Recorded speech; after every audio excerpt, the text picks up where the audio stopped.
Hey everybody, Ron here. And Free League announced this morning this new supplement, The One Ring, Hands of the White Wizard. There's also a Lord of the Rings 5e equivalent of it, whose name I am currently forgetting. There's also a Hobbit Tales hardcover book, which has all the adventures of the original starter set. So if you already have the starter set, you have those adventures. But if you want that book, you can just pick that book up and just have the adventures. But anyway, so here's the preview PDF. Look at that cover; it looks really nice. We got to flip through this. I'm not going to show you all the pages, but this is my first look at it, and yeah, I'll give you my initial impressions as I flip through. We have a map of Tharbad and Eredwave, and of course, basically the map that you want to show the Isengard and Lorien and all that fun stuff. You have your credits here and your table of contents. So there's 6 adventures in here. Is that right? 1, 2, 3, 4, 5, 6. Yep. Great art. So this is a campaign outline which the player heroes are agents of Saruman. It begins in 2965 and climaxes around the year 3000, the Third Age, where Saruman finally dares to look into the Palantir of Orthanc and falls under the influence of Sauron.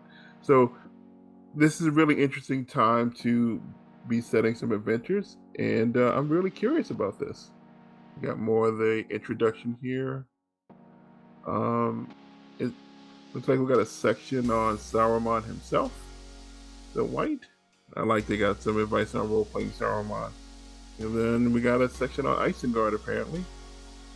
I like that art. We got a map here of Isengard. In the hands of the White Wizard, the players have a chance of slowing this fall, which would be interesting. And we are into the Beasts of Dunlin.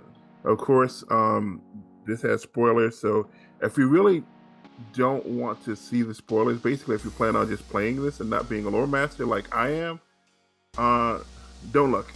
Punch now. Got some neat little art here. Eord, Scrappa. Now we got the Sea Prince of the Shore.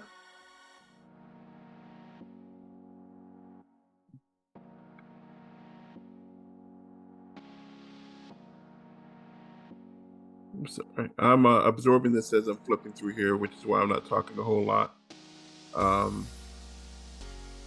The disaster of the Gladden Fields. And there in the dark pools amid the Gladden Fields, he said, the ring passed out of knowledge and legend, and even so, much of its history is known now only to a few, and the Council of the Wise could discover no more. This is neat. Nice little piece of art there. Ooh, I think the Mordor, I'm sorry, I think the never mind. Escape from Moria. Interesting. There, let them lie until the end.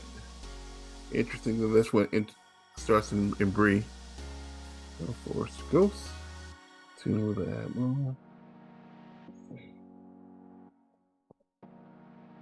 The Quest for Moria. Quest of Moria. So you have one adventure where you're escaping from Moria as part of it, and this one actually takes you into Moria. Interesting. Ooh, we got a stat block for the Watcher in the Water. 100 endurance, 3 might, attribute level of 10. Crazy.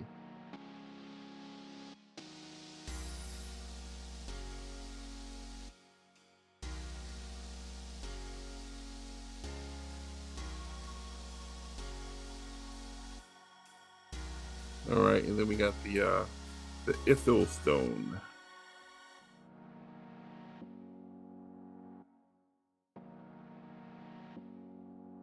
Rangers of Athelion. So it's like, I don't know what I was expecting, but like you're traveling around a few different areas down in that part of Middle Earth. So that's kind of cool.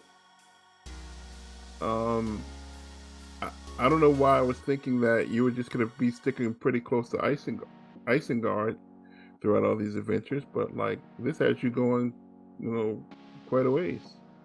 You got stats for a Ring Wraith and Shelob. Crazy. Then a stat block for Saruman. That's really interesting. Do you really want to put a stat block to a character? You know how players are. If it has stats, you can kill it.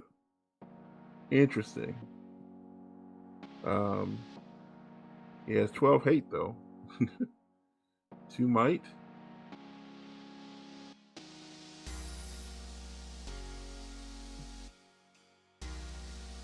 And you got your index.